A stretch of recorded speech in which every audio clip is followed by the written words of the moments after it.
बिस्मिल्लाहिर्रहमानिर्रहीम। अस्सलाम वालेकुम students, welcome to CBEL concept based education learning YouTube channel में हमाद अहमद आपका ट्यूटर। आज की इस वीडियो में हम बात करेंगे बीकॉम पार्ट 1 की और इसका सब्जेक्ट है बिजनेस स्टैटिस्टिक्स एंड मैथमेटिक्स। तो स्टूडेंट्स, आपको पता है कि आपका कल पेपर है 8 जून 2024 को आपका बीकॉम पार्ट 1 के स्टूडेंट्स का पहला ही पेपर है बिजनेस स्टैटिस्टिक्स एंड मैथमेटिक्स का। आज की वीडियो में मैं आपको ये बताऊंगा कि किस तरह पेपर प्रिपरेशन की जाए ताकि एटलीस्ट हम पास हो जाएं। देखें, मैं क्यों कहता हूं हर वीडियो में पास पास पास, इसको क्यों कहता हूं? क्योंकि देखें, जब इंसान फेल हो जाता है एक भी सब्जेक्ट में उसको 11,000 पे करना पड़ेगा। चूंकि आप बीकॉम पार्ट 1 में पहली दफा आए हो, शायद आपको ना पता हो, तो हमारा फर्ज है आपको ये बताना कि अगर आपकी एक भी सैपली आ जाएगी, आपको उस सैपली को क्लियर करने के लिए 11,000 पे करना पड़ेगा, चाहे आप प्राइवेट स्टूडेंट्स हैं चाहे आप रेगुलर स्टूडेंट्स हैं। प्रीवियस भी मैंने एक वीडियो अपलोड की थी, आई थिंक सो 3-4 दिन पहले, कि किस तरह आप पेपर पेयरिंग स्कीम को करें और एटलीस्ट पास हो जाएं।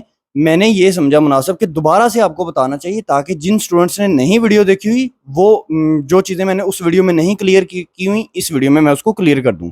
तो बहुत तवज्जो से आपने और एंड तक इस वीडियो को आपने सुनना है। देखें, आपको पता है आपके पेपर में 2 सेक्शन होते हैं, एक स्टैटिस्टिक्स का पोर्शन, एक मैथमेटिक्स का पोर्शन। स्टैट के पोर्शन से 4 सवाल आते हैं, मैथ के पोर्शन से भी 4 सवाल आते हैं। 2-2 क्वेश्चन आपने दोनों पोर्शन से हल करने होते हैं। एक जो 5वां क्वेश्चन होता है उसकी ऑप्शन होती है, चाहे वो स्टैट से आप पिक कर लें चाहे वो मैथ से आप पिक कर लें। प्रीवियसली ईयर्स में क्या हो रहा है, वो स्टैट का पेपर इतना टफ बनाता है, इतना अच्छा टफ नहीं बनाता, आप स्टूडेंट्स को नहीं पता चलता कि वो किस तरह उसको हल करना है। वो इस तरह का पेपर बना देता है कि आप स्टूडेंट्स की सैपली आ जाती है। और ये इतना आजकल टफ पेपर आ रहा है कि सैप्लीमेंट्री एग्जाम में भी नहीं क्लियर हो पा रही। तो आज की इस वीडियो में आपको बताऊंगा कि वो जितना मर्जी टफ पेपर बना दे, आपने किस तरह प्रिपरेशन करनी है। तो सुनिएगा जरा बात। पहले स्टैट के पोर्शन की बात करते हैं। स्टैट के पोर्शन में जो आप स्टूडेंट्स चैप्टर करते हो, आई थिंक सो ये चैप्टर करते होगे सेंट्रल टेंडेंसी, वही मीन मीडियन मोड वाला चैप्टर। डिस्पर्शन एंड स्क्यूनेस, वही जिसमें आ जाता है वेरिएंस, जिसे वेरिएशन भी कहते हैं। उसके अलावा स्टैंडर्ड डेविएशन, स्क्यूनेस वाला टॉपिक।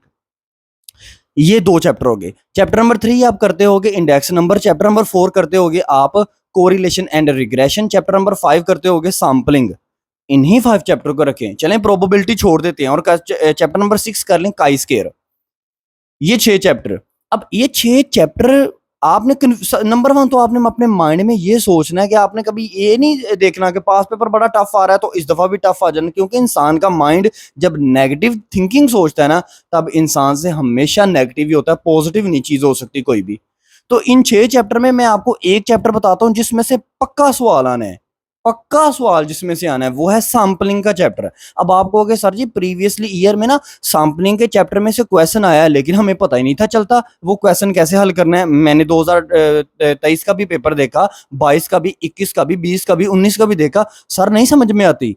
आती है समझ, मैं आपको कह रहा हूं आपको नहीं उसको स्टेटमेंट को पढ़ना आता। देखो, सैम्पलिंग का जो पोर्शन होता है ना, वो 4 क्वेश्चन से हल हो जाता है। जैसे sample size 2 with replacement, sample size 3 with replacement, sample size 2 without replacement, sample size 3 without replacement। अब ये 4 ही टॉपिक हैं आपके। इस 4 टॉपिक में वो 6 फार्मूले पूछता है। किसके? सैंपल के 3 और पॉपुलेशन के 3। सैंपल के जो 3 फार्मूले पूछता है, वो पूछता है मीन ऑफ सैंपल, दूसरा वो फार्मूला पूछता है स्टैंडर्ड एरर या स्टैंडर्ड डेविएशन ऑफ सैंपल, तीसरा वो फार्मूला पूछता है वेरिएंस ऑफ सैंपल। 3 फार्मूले ये हो गया। पॉपुलेशन के भी 3 फार्मूले, mean of population, standard error या स्टैंडर्ड डेविएशन ऑफ पॉपुलेशन और वेरिएंस ऑफ पॉपुलेशन। ये 6 फार्मूले टोटल बनते हैं। और एंड पर इसकी वेरिफिकेशन भी। वेरिफिकेशन तो इंतहाई सिंपल है, हमने जस्ट ना ये 6 फार्मूले, 3 फार्मूले जो सैंपल के ना, उन तीनों के जवाबों को हमने बराबर करना होता है 3 फार्मूले जो पॉपुलेशन के मैंने अभी आपके सामने बोले। अब मैं आपको बताता हूं, अगर आपको पेपर में नहीं पता चलता कि ये 3 फार्मूले जो हैं, ये 6 फार्मूले जो हैं, इनमें से कौन सा पूछ रहा है, तो 10 नंबर आप पेपर में हासिल कर सकते हैं विदाउट सोल्विंग एनी फार्मूलाज। कैसे? आपको अगर वो sample size 2 they they, sample size 3 they they, with replacement से, विदाउट रिप्लेसमेंट से, आपने सबसे पहला क्या काम करना है? सबसे पहले तो आपने ना एन, कैपिटल एन की पावर n लेनी है। पावर ले लेंगे कैलकुलेटर से। उसके बाद आपने क्या करना है, सैंपल का टेबल बनाना है। देख लीजिएगा विदाउट रिप्लेसमेंट है या विद रिप्लेसमेंट है, इन दोनों में से कोई भी टॉपिक होगा, उसमें कैसे सैंपल बनते हैं वो आपने पूरा ऐसे टेबल बना लेना है। टेबल के बाद फिर आपने क्या करना है, वो सारा सैंपल बना लिए। सैंपल के बाद आपने वो टैली एक्स, टैली बार, टैली मार्क, फिर उसमें एफ, फिर एफ ओ एक्स और फिर एफ ओ एक्स स्केयर, यानी कि वो सैंपल डिस्ट्रीब्यूशन टेबल फिर आपने बनाना है। यहां तक आपने हर क्वेश्चन में करना ही करना है। आपने अपने पेपर में ये नहीं देखना मैंने फार्मूला कौन सा सोल्व करना है, यहां तक आपने काम हमेशा करना होता है। इसके बाद आपने पेपर में देखना होता है मुझे उसने क्या रिक्वायरमेंट कही है, कौन सा फार्मूला उसने निकालने को बोला है। ठीक हो गया। तो यहां तक अगर कोई बच्चा सैंपल डिस्ट्रीब्यूशन टेबल तक अगर कोई बंदा, अगर कोई बच्चा ठीक कर लेता, उसके 10 नंबर आ जाते हैं, क्योंकि इसके बाद तो बाकी आगे फार्मूले में अमाउंटें ही पुट करनी है। तो एक फार्मूला याद रखना, वो हमेशा पूछेगा, mean of sample, mean of population. ये दो फार्मूले तो वो पूछता ही पूछता है, अदरवाइज आगे आपको कुछ नहीं समझ आती। सम टाइम वो क्या कहता है, 2023 के पेपर में उसने क्या पूछ लिया, अनबेस्ड वेरिएंस, या पूछ लेता है एवरेज। वो अनबेस्ड वेरिएंस एवरेज का कोई मतलब नहीं। आपको ये पता चल रहा है ना वेरिएंस पूछा है, आप बस वेरिएंस निकाल दो, वेरिएंस का फार्मूला पुट कर दो सैंपल में जो भी आपको आता है, ठीक है ना। और अगर आपको वो कह रहा है एवरेज निकालो, वो एवरेज नहीं था कह रहा, वो आपको कह रहा था इसका स्टैंडर्ड एरर भी निकालो। बात को अंडरस्टैंड कर रहे हैं। चलें, आपको कोई एक आधी रिक्वायरमेंट ऐसी है जो नहीं समझ आती, तो कम से कम सैंपल डिस्ट्रीब्यूशन टेबल तक तो ठीक करके आए। मीन ऑफ सैंपल उसका तो फार्मूला लगा के आए, और मीन ऑफ पॉपुलेशन उसका तो फार्मूला लगा के आए, पॉपुलेशन का भी टेबल बना कर आए। यहां तक आपके 10-12 नंबर क्लियर हो जाएंगे, आपको अगर पेपर में कुछ भी नहीं आता तो। ठीक है।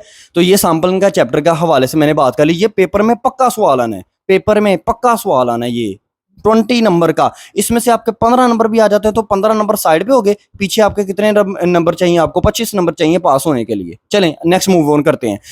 आपने क्या करना है, इंडेक्स नंबर लाजमी करना है। इंडेक्स नंबर को लेशियस, स्पेशियस, मार्शल, फिशर, ये 4 टॉपिक करके जाना, ये 4 टॉपिक करके जाना। उसने आपको ये 4 टॉपिक में से दे देना क्वेश्चन।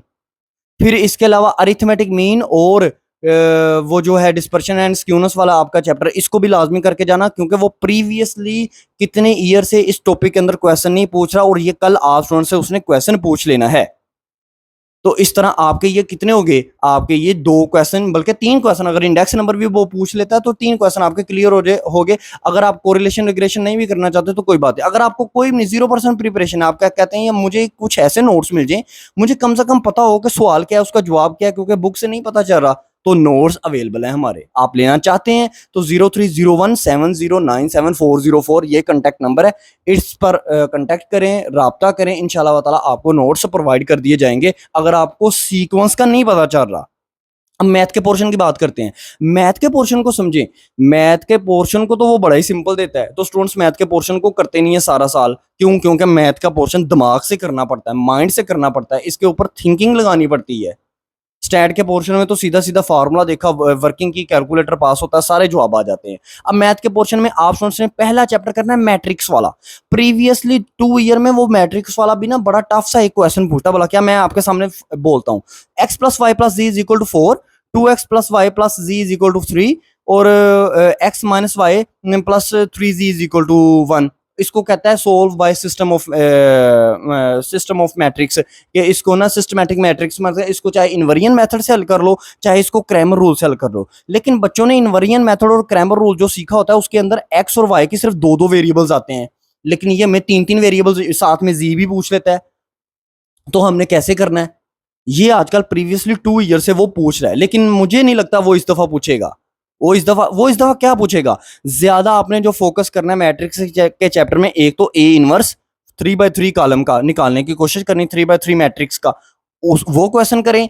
एक आप करें के की वैल्यू फाइंड आउट करने वाला क्वेश्चन, एक वो क्वेश्चन करें जिसमें ए बी की वैल्यू फाइंड आउट करने को कह देता है, या ए बी की जगह एक्स वाई भी लगा सकते हैं, वो वैल्यू फाइंड आउट करने को कह देता है। या एक सवाल करें वो जिसमें a + b, a - b, 2a + 3b या ए बी मालूम करने को कहता है। वो बड़ा सिंपल सा सवाल होता है, लेकिन वो स्टूडेंट्स पूछ सकता है, उसने सप्लीमेंट्री में पूछा हुआ है यही क्वेश्चन, क्योंकि वो उसको पता है कि स्टूडेंट्स टफ के पीछे चले गए हैं, इन्होंने सिंपल चीज छोड़ दी है। तो आपने ये टॉपिक करने हैं मैट्रिक्स के अंदर। अब आ जाए नेक्स्ट, आगे वाला कौन सा आप क्वेश्चन करेंगे? मैथ के पोर्शन में से 2 क्वेश्चन तो हमने करने ही करने हैं। नेक्स्ट आप टॉपिक करेंगे linear quadratic and simultaneous equation. पिछले साल उसने क्या किया, लीनियर में से क्वेश्चन दिया और अजीब सा करके क्वेश्चन दिया, 5/9 आगे छोटी ब्रैकेट ओपन करके उसमें वैल्यू दे दी, फिर 1/9 ऐसे छोटी ब्रैकेट ओपन करके फिर आगे क्वेश्चन वैल्यूज दे दी।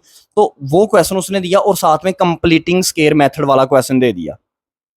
ठीक है, अब आप स्टूडेंट्स ने क्या करना है इस साल, आप स्टूडेंट्स ने अभी शुरू करें। आपने नंबर 1 इस चैप्टर के अंदर, मतलब ये लीनियर क्वाड्रेटिक साइमल्टेनियस इक्वेशन वाले चैप्टर के अंदर आपने एक क्वेश्चन पास पेपर में भी देखा होगा, वो जिसमें कहता है sum of 3 consecutive number is 66, find the numbers. वो इवन का भी कह देता है, ओड का भी कह देता है। ये क्वेश्चन करके जाएं, इसकी प्रिपरेशन करें, चाहे सम से, चाहे वो ओड से कह दे, इवन से कह दे, या वैसे कह दे कि कंसेक्यूटिव इंटीजर्स, ये एक करें। उसके बाद साइमल्टेनियस इक्वेशन जिसमें वो इस तरह वैल्यूज कहता है 2x + 3y = 4, 3x + 2y = 9, और ऊपर कह देता है find the values of x and y। जिसमें आपने क्या करना होता है, इसको सोल्व इस तरह करना होता है, इक्वेशन 1 इक्वेशन 2 के साथ, फिर मल्टीप्लाई इक्वेशन 1 बाय इक्वेशन 2 और 2 बाय इक्वेशन 1, 3 और 4 एक इक्वेशन आ जाती है। फिर आपने उन दोनों को आपस में सब्ट्रैक्ट करके आंसर लाना होता है x और y का। तो इस तरह इस चैप्टर के अंदर ये 2 टॉपिक्स आने के ज्यादा चांसेस हैं। आपने इनको फोकस करना है, बहुत ज्यादा इनको फोकस करना है आप लोगों ने। अब ये तो हो गए 2 क्वेश्चन आपके हो गए इसमें से, मैथ के पोर्शन में से। लेकिन सिंपल इंटरेस्ट, कंपाउंड इंटरेस्ट, वो फाइनेंशियल मैथमेटिक्स आपकी, सिंपल इंटरेस्ट, कंपाउंड इंटरेस्ट, एनविटी को तो छोड़ें, वो नहीं आप कर पाएंगे, क्योंकि वो स्टेटमेंट बहुत ज़्यादा कंफ्यूजिंग आती है एनविटी की। तो वो उसके लिए तो पूरा 1 साल चाहिए ना, उसको बार बार हल करके ही प्रैक्टिस होती है।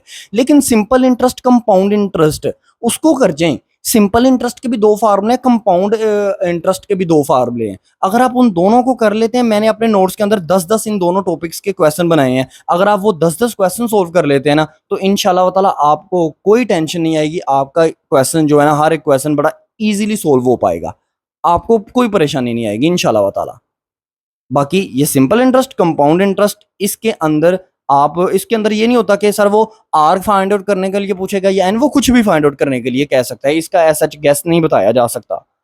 अब ये मैंने आप स्टूडेंट से शेयर कर लिया कि मैथ के पोर्शन को किस तरह सोल्व करना है, स्टैट के पोर्शन को किस तरह सोल्व करना है। अगर आपको हेल्प चाहिए तो नोट्स अवेलेबल हैं, बिल्कुल सोल्यूशन फॉर्म में, सिंपल फॉर्म में दिए हुए हैं। आपको एक एक चीज़ समझ में आ जानी है उसके अंदर, लेकिन वो आपकी मर्जी पर डिपेंड करता है कि आप लेना चाहते हैं कि नहीं लेना चाहते। हमारा काम है आपको बेनिफिट प्रोवाइड करना, आपको फ्यूचर के लॉस से बचाना। 11,000 नहीं पे किया जा सकता बार बार, याद रखिएगा बात। 11,000 एक सैपली का है, एक सैपली का। अगर 1 हो, 2 हो, 5 हो, 7 हो, 11,000 आपकी प्राइस है, चाहे एक भी सैपली आ जाए। आई होप सो स्टूडेंट्स, मैं आपको गाइड कर पाया हूँ, आपको बता पाया हूँ कि आप स्टूडेंट्स ने इस तरह अपनी प्रिपरेशन करनी है। अभी भी पूरी 1 रात पड़ी हुई है, कल का दिन भी है थोड़ा सा, तो आप इसकी प्रिपरेशन करें। इंशाल्लाह नेक्स्ट आने वाली वीडियो में आप स्टूडेंट्स से कल इंशाल्लाह पेपर के बाद इस पर डिस्कशन करेंगे कि पेपर आपका किस तरह आया है, क्या हमारे सोल्व नोट्स से आया है। जिन स्टूडेंट्स ने नोट्स लिए हुए हैं, अल्लाह करे उनको उन्हीं नोट्स में से आए। अब तक के लिए इतना ही, अपना ख्याल रखें, अपने इस यूट्यूब चैनल का भी। अल्लाह हाफिज़।